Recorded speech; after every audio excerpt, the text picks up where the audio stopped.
সিরাতুন নবী সাল্লাল্লাহু আলাইহি ওয়াসাল্লাম আলোচনা করবেন শেখ মতিউর রহমান মাদানী। السلام عليكم ورحمة الله وبركاته. إن الحمد لله نحمده ونستعينه ونستغفره ونعوذ بالله من شرور أنفسنا ومن سيئات أعمالنا. من يهده الله فلا مضل له ومن يضلل فلا هادي له. وأشهد أن لا إله إلا الله وحده لا شريك له وأشهد أن محمدا عبده ورسوله صلى الله تعالى عليه وعلى آله وصحبه وسلم تسليما كثيرا. أما بعد. সম্মানিত দিনী ভাতৃমণ্ডলী, আল্লাহ রাব্বুল আলামিনের প্রশংসা এবং রাসূলুল্লাহ সাল্লাল্লাহু আলাইহি সাল্লামের উপর সালাত ও সালামের পরে আজ ধারাবাহিক আলোচনা সিরাতুন নবী সাল্লাল্লাহু আলাইহি সাল্লাম, যা প্রতি সপ্তাহে চলে আসছে আমাদের ইসলামী সেন্টারে দীর্ঘ সময় ধরে। আজকে পর্ব নম্বর 36, তারিখ 22 মুহররম 1443 হিজরি মোতাবেক 31 আগস্ট 2021। বিষয়বস্তু দ্বিতীয় বায়াতে আকাবা অথবা আকাবার দ্বিতীয় বায়াত, বাংলায় যদি বলতে হয় তো আকাবার দ্বিতীয় বায়াত। আকাবার প্রথম বায়াত তাহলে আলোচনা হয়েছে গত সপ্তাহে পর্ব নম্বর 35-এ। আকাবায় মেনার আকাবায়, অর্থাৎ যে জামরায় আকাবা আছে ওর আশেপাশে ওইখানে দুটো বায়াত হয়েছিল, শপথ হয়েছিল রাসূলুল্লাহ সাল্লাল্লাহু আলাইহি সাল্লামের সাথে মদিনাবাসীর। একটি ছিল নবুয়ত প্রাপ্তির 12 বছরে 12তম বছরে, যেটা ছিল আকাবার প্রথম বায়াত, গত সপ্তাহের বিষয়বস্তু। আর আজকের বিষয়বস্তু আকাবার দ্বিতীয় বায়াত, যা নবী সাল্লাল্লাহু আলাইহি সাল্লামের নবুয়ত প্রাপ্তির 13 বছরে, মানে 13 বছর যে বছর, সেই বছরে হজের মৌসুমে এই আকাবার দ্বিতীয় বায়াত সম্পন্ন হয়। মেনার যে আকাবা, যে শেষ জামরাটি রয়েছে মেনার দিক থেকে আসতে, যেখানে হাজী সাহেবরা পাথর মারেন, তার আশেপাশে।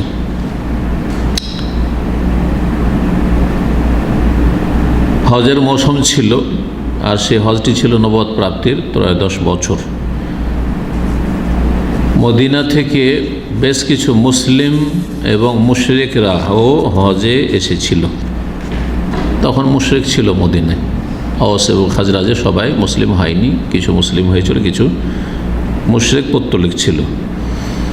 যারা মুসলিম ছিলেন এর পূর্বে ইসলাম গ্রহণ করেছিলেন, সরাসরি রাসূলুল্লাহ সাল্লাল্লাহু আলাইহি ওয়াসাল্লামের সাথে দেখা করে প্রথম আকাবার বায়াতে, অথবা মুসাব বিন উমাইর রাদিয়াল্লাহু তাআলা আনহুকে যে পাঠিয়েছিলেন রাসূলুল্লাহ দূত করে, তার মাধ্যমে তারা চূড়ান্ত ফয়সালা করে এসেছিলেন যে রাসূলুল্লাহ সাল্লাল্লাহু আলাইহি ওয়াসাল্লামকে মক্কায় এইরকম অসহায় অবস্থায় আর আমরা ছেড়ে যাব না, নিয়ে যাব।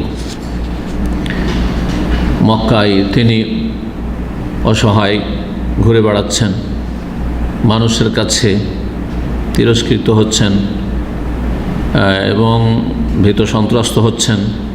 না, এভাবে রেখে যাব না, আমরা সসম্মানে তাকে নিয়ে যাব মদিনায়। সুতরাং তারা মক্কাতুল মুকাররমা এসে গোপনে যোগাযোগ করলো রাসূলুল্লাহ সাল্লাল্লাহু আলাইহি ওয়াসাল্লামের সাথে, এবং তারা রাসূলুল্লাহ সাল্লাল্লাহু আলাইহি ওয়াসাল্লামের সাথে একমত হইল যে এই আইয়ামে তশরিকের যে রাতগুলি রয়েছে, তশরিকের দিন কোনগুলি? জিলহজ মাসের 11, 12, 13, 10 তারিখ কুরবানি, তারপরে তো এই দিনগুলি যে রয়েছে, এর কোনো একটি রাতে জামরায় আকাবার আশেপাশে ঘাটিতে আমরা বৈঠক করব, আলাপ আলোচনা করব, আর তারপরে চূড়ান্ত একটা সিদ্ধান্ত হবে। যখন সময় ঘনিয়ে আসলো আর সবাই স্বাভাবিক যেমন ঘুমিয়ে যায়, নিজ নিজ তাঁবুতে ঘুমিয়ে গেছে, যাতে করে দুশমনরা, মুশরিকরা, মক্কার মুশরিকরা হোক বা অন্যান্য মুশরিকরা টের না পায়। রাত্রের প্রথম তৃতীয়াংশ যখন অতিবাহিত হয়েছে, তখন চুপি চুপি তারা নিজ নিজ তাঁবুত থেকে বের হলেন, 1জন 2জন করে, একসাথে দল বেঁধে নেয়, নাহলে তো সবাই সজাগ হয়ে যাবে, জানি যাচ্ছে কোথায় দেখি। তো 1জন 2জন করে বের হলেন, আর এই যে জামরায় আকাবা রয়েছে এর পাশেই তারা একত্রিত হলেন। তাদের সংখ্যা ছিল মোট 73 জন। দ্বিতীয় আকাবার বায়াতে যারা বায়াতে অংশগ্রহণ করেছেন তাদের সংখ্যা ছিল 73, তার মধ্যে 62 জন খাজরাজ বংশের ছিলেন, আর 11 জন ছিলেন আওস বংশের। তো 62 আর 11 কত হলো? 73। জি, এদের মধ্যে 2 জন মহিলা ছিলেন শুধু। একজন ছিলেন নোসাইবা বিনতে কাব বানু নাজ্জার এই বংশের রাদিয়াল্লাহু তাআলা আনহা, আর আরেকজন ছিলেন আসমা বিনতে আমর বানু সালমা গোত্রের। রাসূলুল্লাহ সাল্লাল্লাহু আলাইহি ওয়াসাল্লামের কাছে তারা পৌঁছলেন। রাসূলুল্লাহ সাল্লাল্লাহু আলাইহি ওয়াসাল্লামের সাথে ছিলেন তার চাচা আব্বাস বিন আব্দুল মুত্তালিব রাদিয়াল্লাহু তাআলা আনহু, যদিও তিনি তখন পর্যন্ত ইসলাম গ্রহণ করেননি, বাপদাদা ধর্মের উপর ছিলেন, কিন্তু ভাতিজার একটা মায়া মমতা আছে, বাইরের লোকের সাথে কথা বলছে, আমি সেখানে উপস্থিত থাকবো, আর ভাতিজার সাথে কি হয় না হয়। তিনি চাইছিলেন যে ভাতিজার এই মিটিংয়ে তিনি উপস্থিত থাকেন এবং বিষয়টিকে পাকাপোক্ত করেন তাদের সাথে, যে তারা আবার বিশ্বাসঘাতকতা না করে, গাদ্দারি না করে। প্রথম আব্বাস রাদিয়াল্লাহু তাআলা আনহু কথা বললেন এবং বললেন যে ইন্না রাসূলুল্লাহ সাল্লাল্লাহু আলাইহি ওয়াসাল্লাম ফি ইজ্জিম মিন কওমিহি, রাসূলুল্লাহ সাল্লাল্লাহু আলাইহি ওয়াসাল্লাম আমার ভাতিজা, তিনি এখনও নিজের বংশে সসম্মানে রয়েছেন। জি, আমরা আছি তার সাথে। ওমান আতিন ফি বালাদিহি, নিজ শহরে তিনি সুরক্ষিত রয়েছেন। তোমরা যদি মনে করো যে তিনি তোমাদেরকে দাওয়াত দিচ্ছেন সেটা হক, এবং তোমরা তাকে আহ্বান করছো মদিনায় নিয়ে যাবে, এবং তার সাথে তোমরা ওয়াদা পূরণ করবে, চুক্তিভঙ্গ করবে না, এবং তার বিরোধী যারা রয়েছে তাদের থেকে তার সুরক্ষার ব্যবস্থা করবে, সুরক্ষাকে নিশ্চিত করবে, তাহলে তোমরা এই দায়িত্ব গ্রহণ করো, তোমরা এর জন্য জবাবদেহি করবে। আর না হলে এখনও চিন্তা করে নাও, যদি না পারো চুক্তি পূরণ করতে, তাহলে ফামিনাল আন ফাদাউ, এখনই ছেড়ে দাও, আমার ভাতিজাকে নিয়ে যাওয়ার দরকার নেই। তখন এই যে 73 জন ছিলেন তাদের অন্যতম ব্যক্তি ছিলেন বারা বিন মারুর রাদিয়াল্লাহু তাআলা আনহু। তিনি কথা বললেন এবং বললেন নরিদুল ওয়াফা ওয়াসিদক, আমরা চাই যে চুক্তি পূরণ করব এবং সততার প্রমাণ পেশ করব। ওয়াবাদুল আরওয়াহ দুনা রাসূলিল্লাহ সাল্লাল্লাহু আলাইহি সাল্লামের সুরক্ষার জন্য আমরা নিজের আত্মাকে কোরবানি করব, জানকে কোরবানি করব। ফাতাকাল্লাম ইয়া রাসূলুল্লাহ, সুতরাং হে আল্লাহ রাসূল সাল্লাল্লাহু আলাইহি ওয়াসাল্লাম আপনি কথা বলেন, কোনো চিন্তা করিয়েন না, আমরা আছি আপনার সাথে। ফাখুয লিনাফসিকা ওয়া লিরাব্বিকা মা আহবাবত, আপনি যা পছন্দ করেন। আল্লাহর হকের ক্ষেত্রে কি আমাদের সাথে ওয়াদা নিচ্ছেন, বায়াতে শপথ নিচ্ছেন, এবং আপনার ক্ষেত্রে আপনি কি চান যে আপনার জন্য আমাদের করণীয় কি, আপনি শর্ত রাখেন আমাদের সাথে।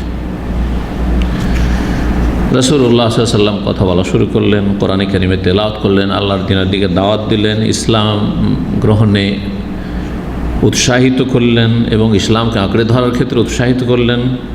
আল্লাহ রাব্বুল আলামিনের জন্য কিছু শর্ত লাগালেন, নিজের জন্য শর্ত লাগালেন। আল্লাহ রাব্বুল আলামিনের জন্য যেই গুরুত্বপূর্ণ এবং সর্বপ্রথম শর্ত এবং মানব জীবনের সবচেয়ে গুরুত্বপূর্ণ বিষয় এবং সর্বপ্রথম বিষয়, সেটি হচ্ছে তাওহীদ। ইয়াবুদু আহাদা, একমাত্র আল্লাহর ইবাদত করবে, ওয়ালা ইউশরিকু বিহি শাইআ, তার সাথে কোনো কিছুকে শরীক করবেন না। নিজের জন্য শর্ত লাগালেন, রবের জন্য শর্ত লাগাইলেন। তারা বললেন যে আলামা নোবায়ুকা, আপনার সাথে কোন কোন পয়েন্টগুলির ওপর, কোন কোন বিষয়বস্তুর ওপর আমরা বায়াত করব। তখন রাসূলুল্লাহ বলেন আলাস-সামঈ ওয়াত তাআফ ফিন নিশাত ওয়াল কাসাল, তোমরা শুনবে এবং মানবে। রাসূলুল্লাহর কথা শুনবে এবং মানবে। জি, মালিকের আনুগত্য হচ্ছে শোনা এবং মানা।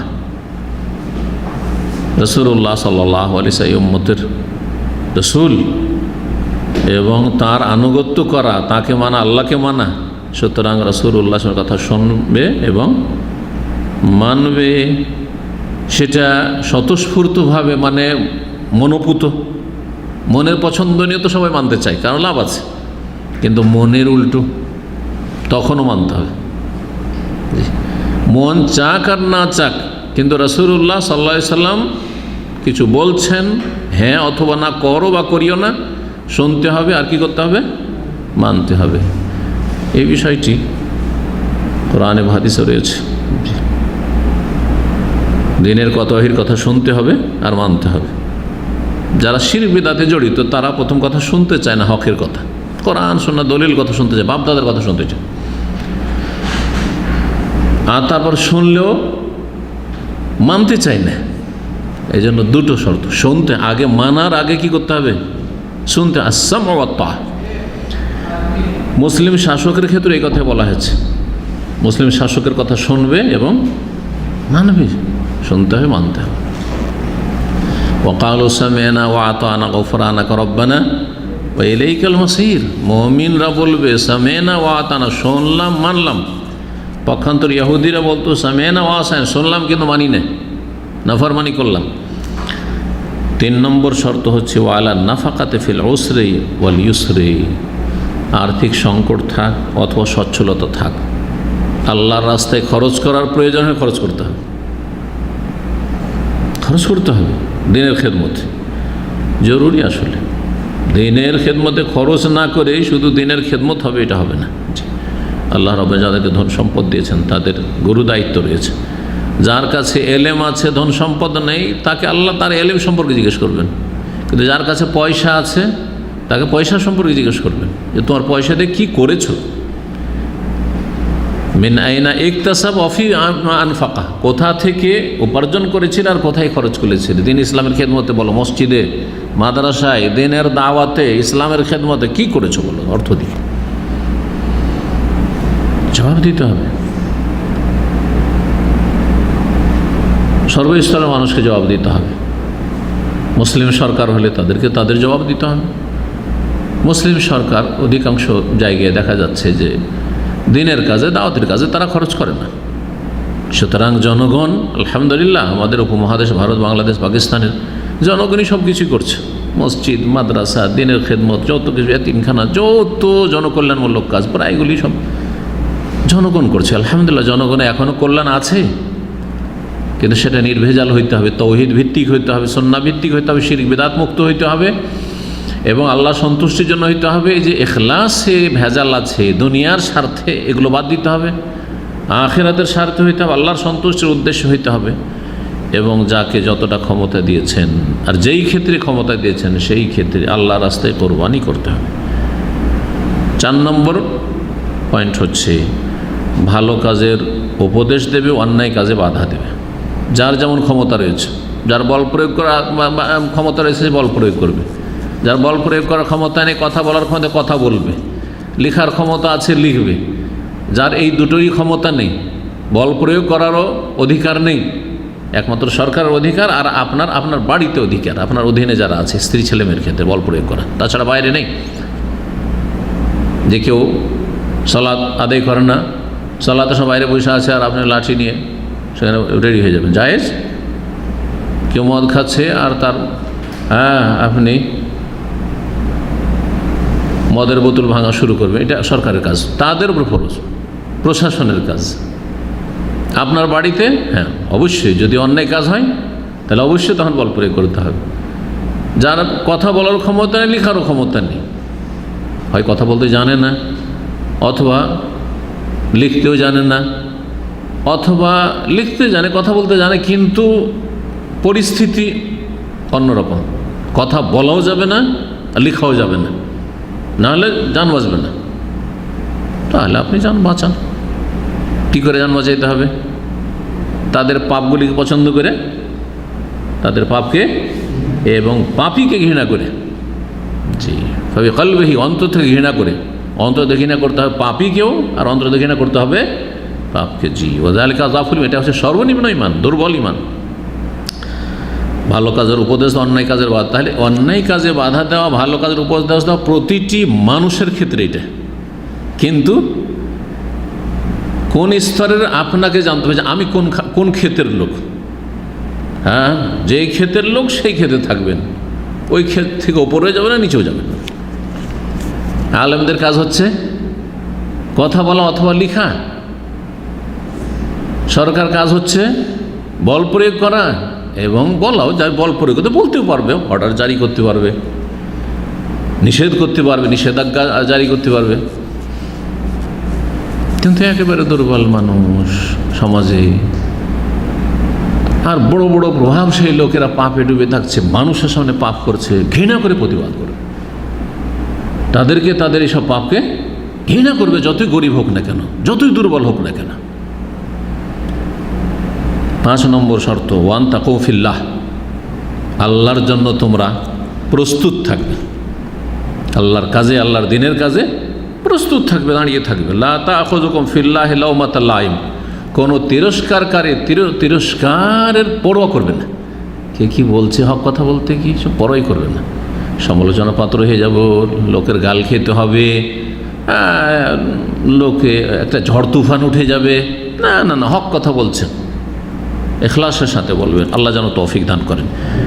এবং যারা হক কথা বলতে গিয়ে, আমি হক কথা বলছি বা বলবো, আল্লাহ যেন তৌফিক দান করেন, বলতে গিয়ে, হক কথা প্রকাশ করতে গিয়ে কেউ যদি তিরস্কার করে, আল্লাহ তাদের যেন সফল না করেন, আল্লাহ তাদের যেন সর্বদা লাঞ্ছিত করেন, আল্লাহ তাদেরকে নির্মূল করেন, আল্লাহ তাদেরকে কমজোর করে দেন, জি, যাতে করে তারা বিভ্রান্ত না হয়। কারণ তারা যদি শক্তিশালী হয়ে যায়, মনে করেন আমরা এই হকে আছি, বাতিল কখনো যদি শক্তিশালী হয়ে যায় তো এই সমস্যাটাই আছে, মানে তাহলে আমরাই ঠিক আছে।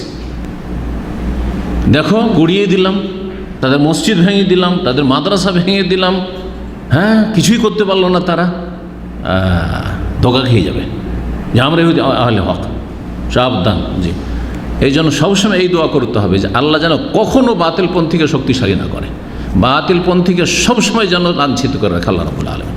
এই দোয়া মুমিনের অন্তরে সবসময় থাকতে হবে, যার অন্তরে তৌহিদ আছে, যার অন্তরে সুন্নাত আছে। 6 নম্বর শর্ত, ওয়াল আনতান সুরুনি, নবী সাল্লাল্লাহু আলাইহি ওয়াসাল্লাম বলছেন আমার সাহায্য করবে। ইযা কাদামতু ইলাইকুম, যখন তোমাদের কাছে আমি আগমন করব, ও তামনাউনি, এবং আমাকে রক্ষা করবে, মিম্মা তামনাউনা মিন আনফুসিকুম ওয়া আজওয়াজিকুম ওয়া আবনাআকুম, যেমন তোমরা তোমাদের নিজেদেরকে রক্ষা করে থাকো, নিজের স্ত্রী, পরিবার পরিজনকে, ছেলে মেয়েদেরকে রক্ষা করে থাকো।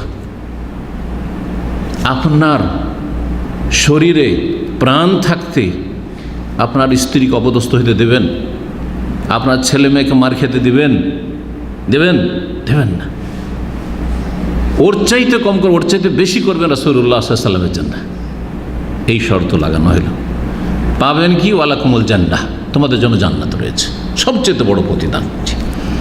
আল্লাহর দিনের জন্য ইখলাসের সাথে যারা করবে তাদের জন্য জান্নাত অবশ্যই অবধারিত রয়েছে।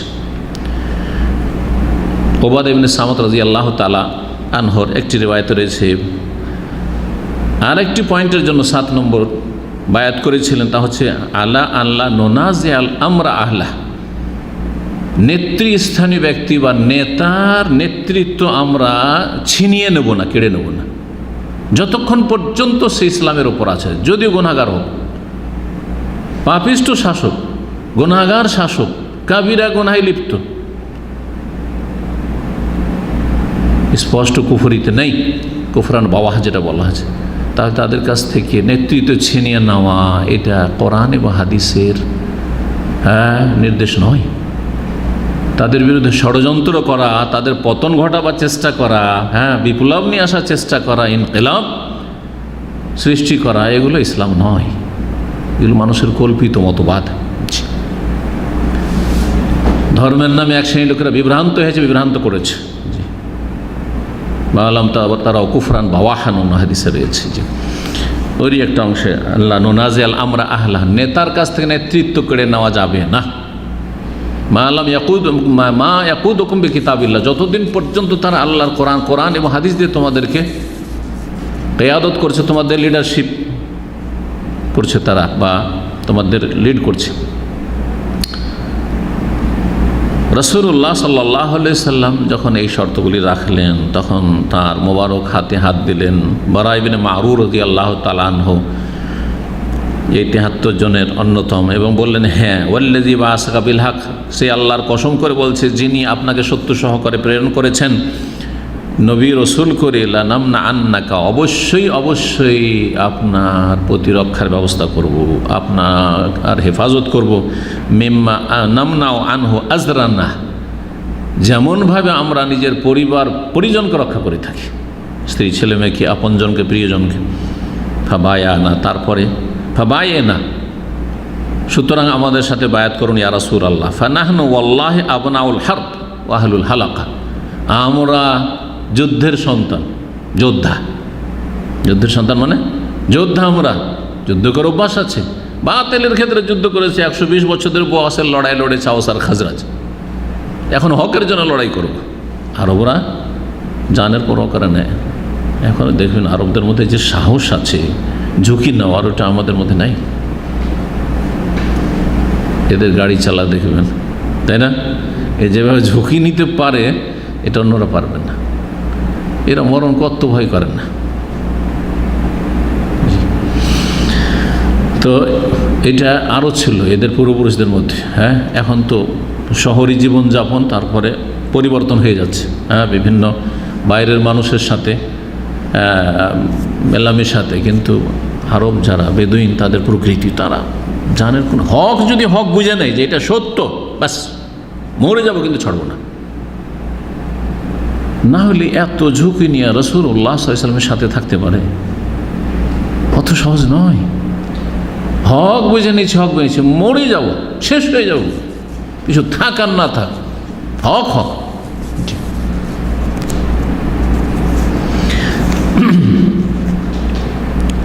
আমরা যোদ্ধার সন্তান, যোদ্ধা।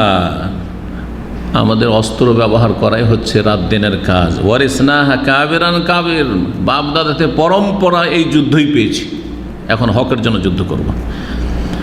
আবুল হাইসাম বিন আত-তাহিয়ান ছিলেন, তিনি একজন সাহাবী আওসের। তিনি বললেন, ইয়া রাসূলুল্লাহ, শোনেন আরেকটি কথা বলি। আমাদের তো আবার এই ইহুদি যে 3টা গোত্র আছে, এদের সাথে চুক্তি করা আছে। এই চুক্তি কিন্তু আমরা ভঙ্গ করে দেবো, কারণ আপনি যদি আসেন আর ওয়াদা করেন যে আপনি আমাদের কাছে আসবেন, তাহলে এই ইহুদিদের সাথে আমরা চুক্তি রাখবো না। নিরাপত্তার চুক্তি ছিল,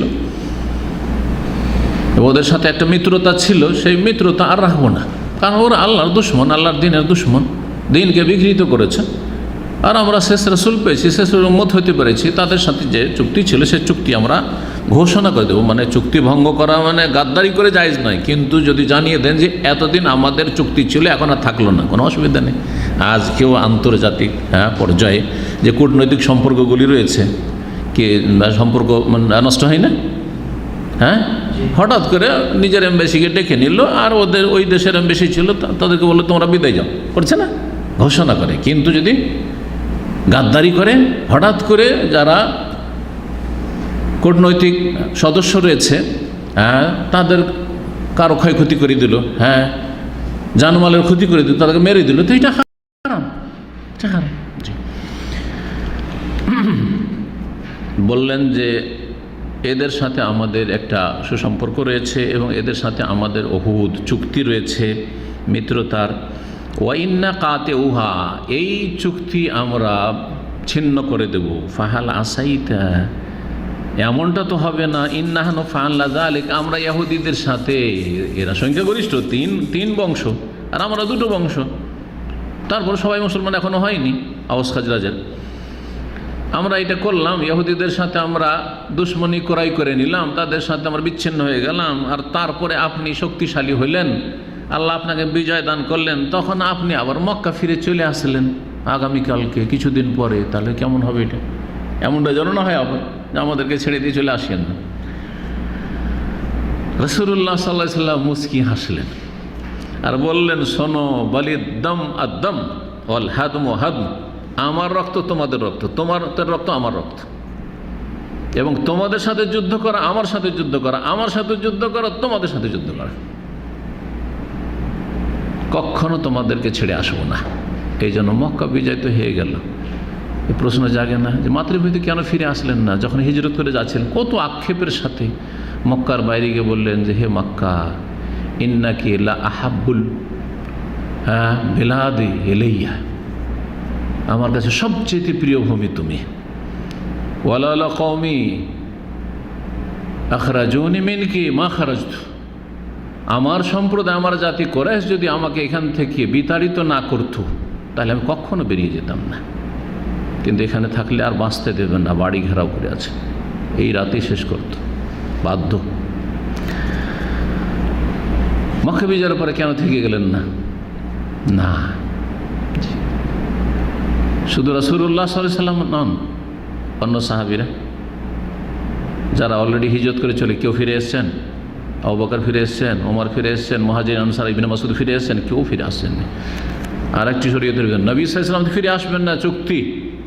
এবং নবীর শান এটা নয় যে একসময় সহযোগিতা নিলাম আর তারপরে যখন সুবিধা আমার হইল তখন আবার ফিরে চলে আসলাম তোমাদেরকে ছেড়ে, এটা কোনোদিন হবে না। এবং সাহাবীদের জন্য হারাম ছিল, যেই জমিন থেকে হিজরত করে ফেলেছো সেখানে আর ফিরে আসতে পারবে না। মক্কা ফিরে এসে আবার বসবাস শুরু করা কোনো সাহাবীর জন্য, মুহাজিরের জন্য জায়েজ ছিল না। কিন্তু মক্কা বিজয় পর্যন্ত যারা ইসলাম গ্রহণ করেনি, ইসলাম গ্রহণ করলো মক্কা বিজয়ের বছরে অথবা তারপরে সাথে করেছে, তাদেরকে বলা হয়েছিল লা হিজরাত বাদাল। তারা অনেকে বলেছিল ইয়া রাসূলুল্লাহ, আমাদের হিজরতের নেকিটা তো ছুটে গেল, বিশাল নেকি। হিজরত যেমন তেমন কথা নয় নবী সাল্লাল্লাহু আলাইহি ওয়াসাল্লামের সাথে হিজরত করাটা, কারণ ইসলাম যেমন অতীতের গুনাহগুলিকে ধ্বংস করে দেয়, তেমনি হিজরত ওয়াইনাল হিজরাতা তাহদিউ মা কানা ক্বাবলাহা। ওইরকম হজ, তিনটি কথা বলেছেন রাসূল একটি হাদিসে। আমর ইবনে আস রাদিয়াল্লাহু তাআলা আনহু যখন ইসলাম গ্রহণ করলেন, অনেক পাপ করেছেন জীবনে, দীর্ঘদিন ইসলাম নিয়ে আসেনি, লেট করে ইসলাম গ্রহণ করেছেন। নবী সাল্লাল্লাহু আলাইহি ওয়াসাল্লামের সাথে বায়াত করতে হাত বাড়াইলেন, যেমন নবী সাল্লাল্লাহু আলাইহি ওয়াসাল্লাম হাত বাড়িয়েছেন বায়াত করার জন্য, তখন হাতটাকে টেনে নিয়েছে। তুমি হাত বাড়াইলে আমার সাথে বায়াত করার জন্য, শপথ করার জন্য ইসলাম গ্রহণ করলে, আবার টেনে কেন নিলি? ইয়া রাসূলুল্লাহ উরিদু আন আশতারিত, আমি একটা শর্ত লাগাতে চাই। বেমাজা তাশতারিত, কি শর্ত লাগাবে তুমি? অবাক হয়ে রাসূলুল্লাহ, এইভাবে কি শর্ত লাগবে? কালিমা পড়ে মুসলিম হবে তো।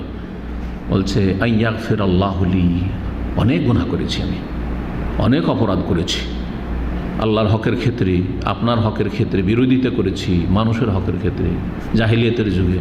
আল্লাহ যেন আমার অতীতে সব গুনাহ মাফ করে দেয়, তাহলে আমি ইসলাম গ্রহণ করব।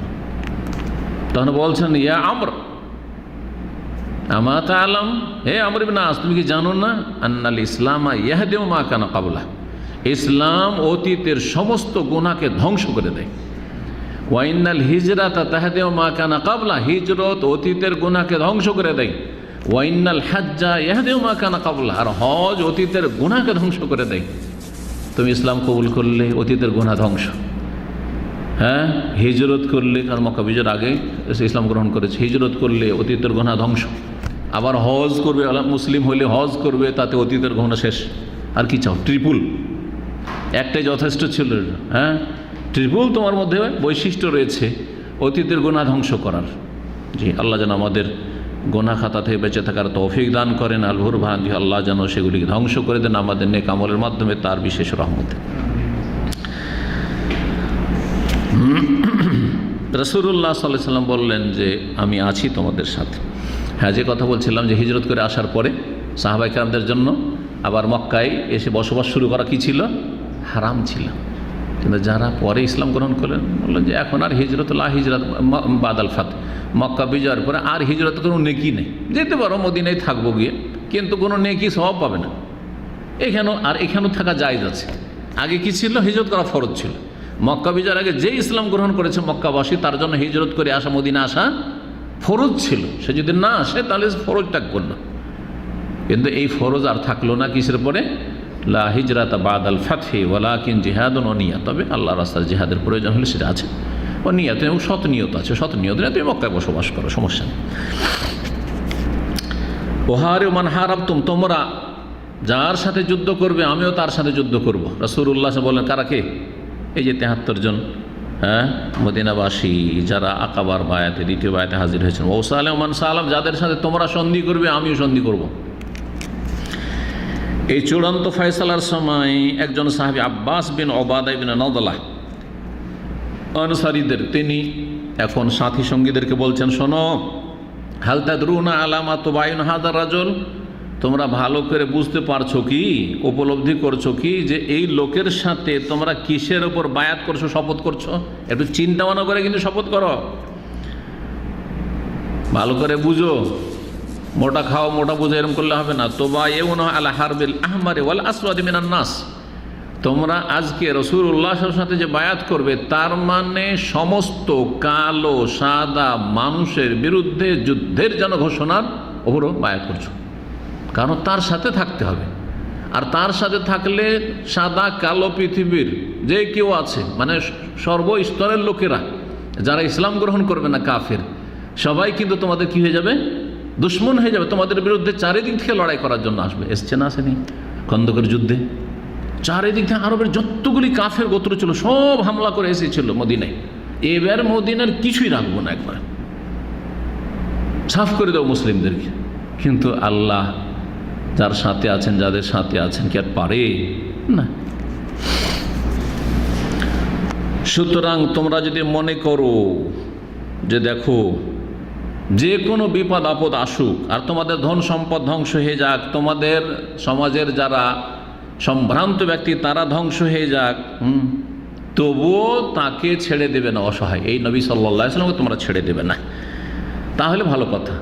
আর যদি এমনটা হয় যে যেখানে দেখলে ঝুঁকি, এখন তো আমাদের ধন সম্পদ লুটপাট হয়ে যাবে, আমাদের যারা নেতৃস্থানীয় ব্যক্তি আমাদের সমাজের সম্ভ্রান্ত তারা নিহত হয়ে যাবে, তারা মারা যাবে, এদের বাঁচাবার জন্য মুহাম্মদকে ছেড়ে দাও সাল্লাল্লাহু আলাইহি ওয়াসাল্লাম। যেমন হুসাইন রাদিয়াল্লাহু তাআলা আনহুকে কুফার লোকেরা, এই শিয়া রাফিজদের পূর্বপুরুষরা যখন দেখলো যে ব্যাপার স্যাপার তো খারাপ, খুব চিঠি দিয়ে, হাজার হাজার চিঠি দিয়ে, বস্তার বস্তার চিঠি দিয়ে ডেকেছে, আসেন আসেন, আপনাকে আমরা খলিফা মানবো, আমরা ইয়াজিদকে মানি না, ইবনে জিয়াদকে মানি না, হ্যাঁ আপনার সাথে আছে।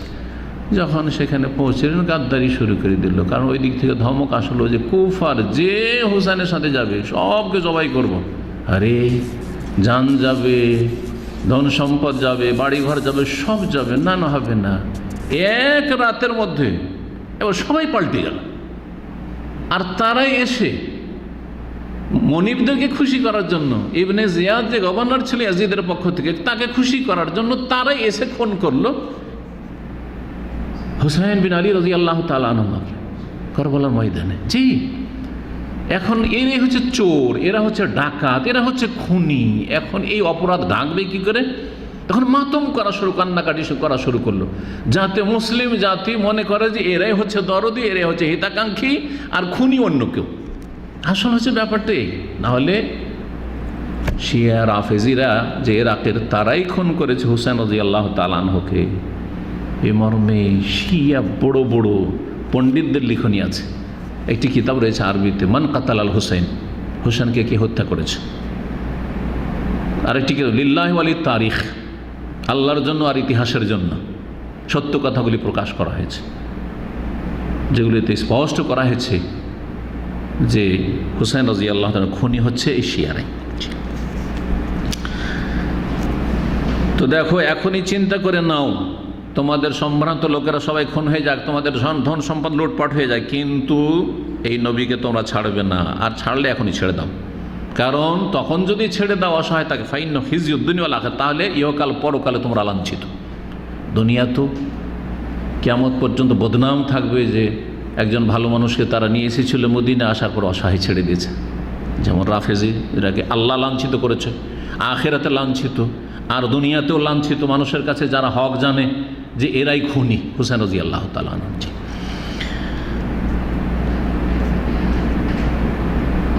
আর যদি মনে করো যে তোমাদের ধন সম্পদ ধ্বংস হয়ে যাক আর তোমাদের সম্ভ্রান্ত লোকেরা সবাই খুন হয়ে যায়, কিন্তু আমরা তার সাথে যে ওয়াদা করেছি চুক্তি, সেই চুক্তি সম্পন্ন করব, তাহলে ফাখুজু, তাহলে এই নবীকে ভালো করে ধরো, ফাওয়াল্লাহি, তার সাথে থাকো। আল্লাহর কসম করে বলছি, ফাহুয়া ওয়াল্লাহি খায়রুদ দুনিয়া ওয়াল আখিরাহ, এই নবী সাল্লাল্লাহু আলাইহি সাল্লামের অনুসরণে তার পাশে দাঁড়ানোতে রয়েছে ইহকাল পরকালের সার্বিক কল্যাণ। তারা বললেন যে আমরা বায়াত করব, আমাদের ধন সম্পদ ধ্বংস হয়ে যাক, আমাদের সম্ভ্রান্ত লোকেরা খুন হয়ে যাক, তারপর কোনো ফামালানা বিযালিকা ইয়া রাসূলুল্লাহ, কিন্তু আমরা পাবো কি? এত বড় ঝুঁকি নিয়ে যে কোনো মুসিবত আসুক না কেন তার মোকাবেলা করব, এবং যতই বড় আমাদের উপর বিপদ আপদ আসুক না কেন আপনার সাথ ছাড়বো না। এর বিনিময়ে আমরা পাবো কি? তখন নবী বলেন আল জান্নাহ, জান্নাত পাবে, তোমাদের জন্য জান্নাত রয়েছে। বললেন তখন এই 73 জন লোক উবসুত, ইয়া রাসূলুল্লাহ আপনার হাত সম্প্রসারিত করে হাত বাড়ান, আমরা হাতে হাত দিয়ে বায়াত করি। রাসূলুল্লাহ সাল্লাল্লাহু আলাইহি সাল্লাম হাত বাড়ালেন, তারা সবাই দাঁড়ালেন বায়াত করার জন্য। নবী সাল্লাল্লাহু আলাইহি ওয়াসাল্লামের হাত প্রথম ধরলেন আসাদ বিন জুরারা আর বললেন যে হে মদিনাবাসীরা একটু থামো, আমরা এত দূর থেকে কষ্ট করে উটের পিঠে চেপে এসেছি মদিনা থেকে মক্কা, এই জন্য এসেছি যে আমরা নিশ্চিত জানি এবং বিশ্বাস করেছি যে আন্নাহু রাসূলুল্লাহ, ইনি হচ্ছেন আল্লাহ রাসূল সাল্লাল্লাহু আলাইহি সাল্লাম। আর আজকে এই মক্কা থেকে তাকে আমরা তার মাতৃভূমি থেকে বের করে নিয়ে যাব আমাদের শহরে মদিনায়, এর মানে হচ্ছে আরবের যত বংশ রয়েছে সবগুলির সাথে আমাদের বিচ্ছিন্নতা, সবার সাথে আমাদের বয়কট, সবার কাছে আমরা কিন্তু তাদের শত্রু হিসেবে পরিণত হব। এবং এই ক্ষেত্রে তোমাদেরকে জানেরও ঝুঁকি নিতে হইতে পারে, তরবারি যদি নিয়ে প্রস্তুত থাকতে পারো আর এর উপর যদি ধৈর্য ধারণ করো আর করতে পারো তাহলে ঠিক আছে, ওয়াজরুকুম আল্লাহ, আর এর উত্তম প্রতিদান আল্লাহর কাছে তোমাদের জন্য রয়েছে। আর যদি এখনই ভয় লাগে তো আবার চিন্তা করে দেখো, ছেড়ে দাও, ফাহুয়া আযারু ইনদাল্লাহ, এটা অনেক ভালো হবে আল্লাহর কাছে। নিয়ে গিয়ে অসহায় ছেড়ে দেওয়ার চাইতে ভালো যে এখানে ইয়া রাসূলুল্লাহ পারলাম না, আমরা ইসলাম গ্রহণ করলাম কিন্তু আপনাকে আমরা নিয়ে যেতে পারলাম না, এটা তুলনামূলক ভালো, এই কথা বলছেন। বললেন তারা, হে আসাদ শোনো, হাত হটাও, তোমার এই বক্তব্য শুনবো না, আমরা এখন বায়াত করবো। অন্যরা বললেন ওয়াল্লাহি লা নাযারু হাযিল বায়াত, এই বায়াত ছাড়বো না এবং এই বায়াতকে আমরা এই চুক্তিকে ভঙ্গ করব না।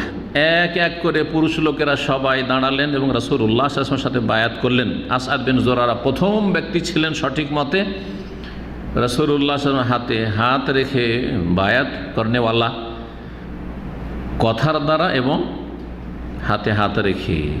কেউ কেউ বলেছেন আবুল হাইসাম ইবনে আত্তাইহান ছিলেন, দুটো মত রয়েছে। আর কেউ বলেছেন তৃতীয় মত বারা বিন মারুর।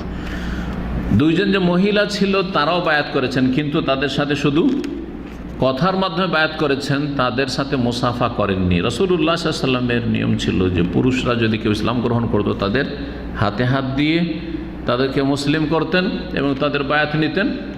আর মহিলা হইলে পর্দার আড়াল থেকে কথার মাধ্যমে যে এগুলো মানবে, আল্লাহর সাথে শিরিক করবে না, এক আল্লাহর ইবাদত করবে, মাতা পিতার সাথে সদ্ব্যবহার করবে, এই করবে এই করবে, কাউকে খুন করবে না ইত্যাদি ভালো বেশ কিছু কথা, মৌলিক বিষয়গুলি দিনের বলে বায়াত নিতেন মহিলাদের সাথে কথার মাধ্যমে।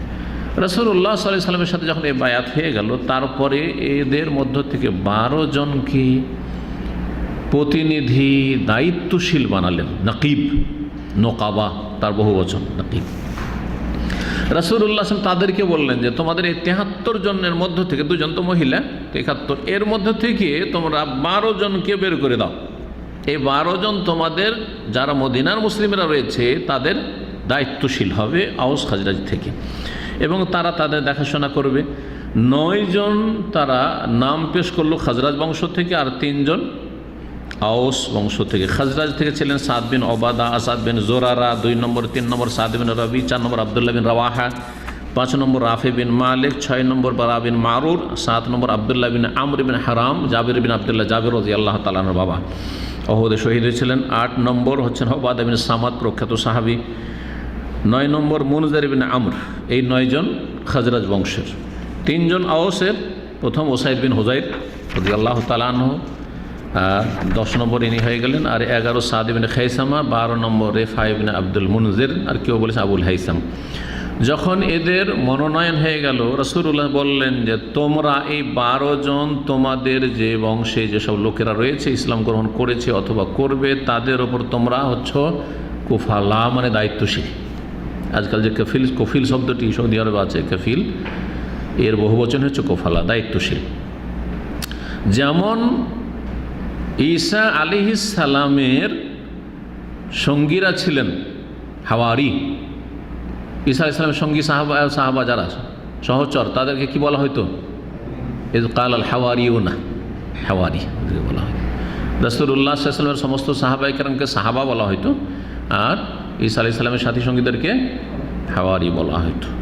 যেমন ঈসা আলাইহিস সালামের হাওয়ারি ছিলেন, তেমনই তোমরা হচ্ছ এই আওস আর খাজরাজের এ 12 জন হাওয়ারি, ওয়া আনা কাফিলুন আলা কওমি, আর আমি মুহাম্মদ সাল্লাল্লাহু আলাইহি ওয়াসাল্লাম আমার যে বংশ, মানে আমার এখান থেকে কুরাইশরা যারা মদিনা হিজরত করেছে তাদের আমি দায়িত্বশীল। তারা বললো হ্যাঁ ঠিক আছে। এই ছিল আকাবার দ্বিতীয় বায়াত। আর এই বায়াতটি সত্যিকার অর্থে বিশেষ গুরুত্ব রাখে রাসূলুল্লাহ সাল্লাল্লাহু আলাইহি ওয়াসাল্লামের জীবনে একটি গুরুত্বপূর্ণ একটি অধ্যায়, যার মাধ্যমে ইতিহাসের ধারা পরিবর্তন হয়েছে এবং বিশাল একটি বিপ্লব ঘটেছে। যখন এই বায়াত সম্পন্ন হয়ে গেল আর লোকেরা সব ধীরে ধীরে উঠে নিজ নিজ তাঁবুর দিকে রওনা দিবেন, সেই সময় ইবলিশ শয়তান জানতে পেরে নিছে যে আরে হ্যাঁ তো মুহাম্মদ সাল্লাল্লাহু আলাইহি ওয়াসাল্লামকে মক্কা থেকে মদিনা নিয়ে চলে যাবে, আর ওখানে গেলেই তো ইসলামের বিজয়, হ্যাঁ কারণ ওখানে অনেক লোক তৈরি হয়ে গেছে। তখন এই শয়তান উচ্চস্বরে, মানুষের রূপে উচ্চস্বরে চিৎকার দিল, ইয়া আহলাল আখাশবে, মানে ইয়া আহলাল মানাজিলে, হে গৃহে বসবাসকারীরা, হে মক্কার লোকেরা, হাল্লাকুম ফি মুহাম্মদ ওয়াসসাবাতি মাহু, তোমরা মুহাম্মদ সাল্লাল্লাহু আলাইহি ওয়াসাল্লামকে ধরবে এবং তার সাথে যে বিধর্মীগুলো একত্রিত হয়েছে, তারা বিধর্মী বলতে বেদিন, সাবির বহুবচন সবাত, এই বিধর্মী বেদিনগুলোকে ধরবে, তোমরা ধরো। কাদ ইজতামা আলা হারবে, তোমাদের যুদ্ধের জন্য এরা মিটিং করা শুরু করেছে।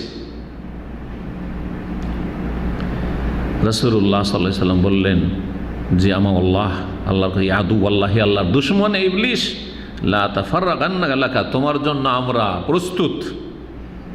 সাথে সাথে তাড়াতাড়ি বললেন যে তাড়াতাড়ি তোমার নিজ নিজ খেমাতে চলে যাও এবং সেখানে গিয়ে শুয়ে যাও, যাতে মক্কার লোকেরা টের না পায় যে এরকম কোনো মিটিং হয়েছে। তাড়াতাড়ি সবাই গিয়ে নিজের নিজের খেমাতে ঢুকে শুয়ে পড়লেন। সকাল হয়ে গেল। সকালবেলা কুরাইশরা, যেহেতু কুরাইশরা এই আওয়াজ শুনেছে রাতের অন্ধকারে, এই মদিনাবাসীর তাঁবুর কাছে আসলো। আর আসার পরে তারা প্রতিবাদ জানালো যে তোমরা রাত্রে কি করছিলে, এইরকম তোমাদের সম্পর্কে এইরকম আমরা আওয়াজ পেয়েছি, তোমরা একটা কিছু করছিলে, মনে হয় ষড়যন্ত্র করছিলে আমাদের বিরুদ্ধে। তখন মুশরিকরা যেহেতু যায়নি, ওরা ঘুমিয়ে আছে, খিমাতে ঘুমিয়ে আছে। যারা মদিনার মুশরিক ছিল তারাও এখানে ঘুমিয়ে আছে।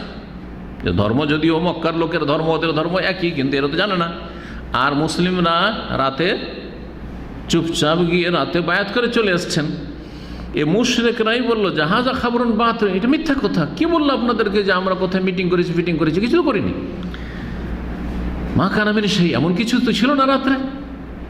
মুসলিমরা চুপ থাকলেন, ওরা বললেন না। আর মুসলিমদের কথা তো বিশ্বাস করবে, কারণ যারা মুসলিম হয়ে গেছে, হ্যাঁ মুশরিকের কথা বিশ্বাস করবে। যে কোনো একটা যদি সমস্যা দেখা যায় দেশে, হিন্দুর কথা বিশ্বাস করবে বেশি, ঠিক না? খ্রিস্টানের কথা, হ্যাঁ স্বজাতির কথা বিশ্বাস করবে। তো মুসলিমরা চুপ থাকলো। আর মুশরিক, যারা মদিনার মুশরিক ছিল, তারাই খণ্ডন করে দিল যে আপনাদের ভুল ধারণা, আমরা তো আপনাদের ধর্মে আছে, আমরা তো এরকম কোনো কথা শুনিনি, এরকম কিছু হয়নি, রাত্রে মিটিং হয়নি।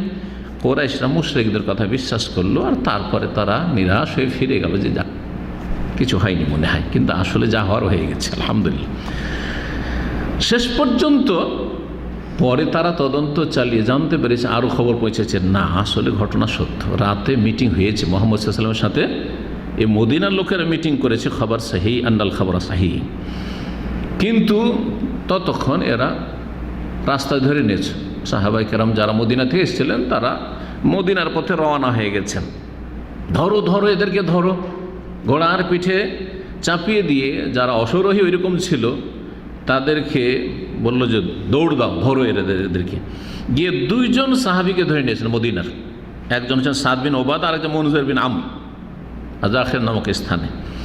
মুনজিরকে দুইজনকে দেখেছেন। মুনজিরকে ধরতে যখন গেছেন, তো মুনজির রাদিয়াল্লাহু তাআলা আনহু এমন ছুটলেন যে তাকে আর ধরতে পারল না।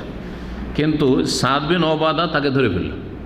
একজন ধরা খেয়ে গেলেন। ৭৩ জনের মধ্যে একজন ধরা খেয়ে গেলেন। তাকে বেঁধে নিয়ে আসলো, খুব মারধর করলো, চুল ধরে টানা হাঁচড়া করলো, মক্কায় নিয়ে আসলো। তাকে উদ্ধার করলে মুতঈম বিন আদি বলে একজন ভালো মানুষ মুশরিকদের মধ্যে ছিলেন, এবং হারিস বিন আমর, এই দুইজন তাকে মুক্ত করলো, উদ্ধার করলো। কেন? কারণ এদের ওপরও এহসান ছিল কার? এই মদিনার এই সাদ বিন ওবাদা খাজরাজদের নেতা, তিনি সর্দার। যখন মদিনা হয়ে এরা ব্যবসার জন্য ব্যবসায়ী সামগ্রী নিয়ে ওই সামদেশের দিকে, মদিনা কিন্তু এদের রাস্তা ছিল, এখান দিয়ে যেত, তখন তাদেরকে নিরাপত্তা দিত। এই সাদ বিন উবাদা নিরাপত্তা দিতেন, এই জন্য রক্ষা করলো, যাক জানটা বাঁচল।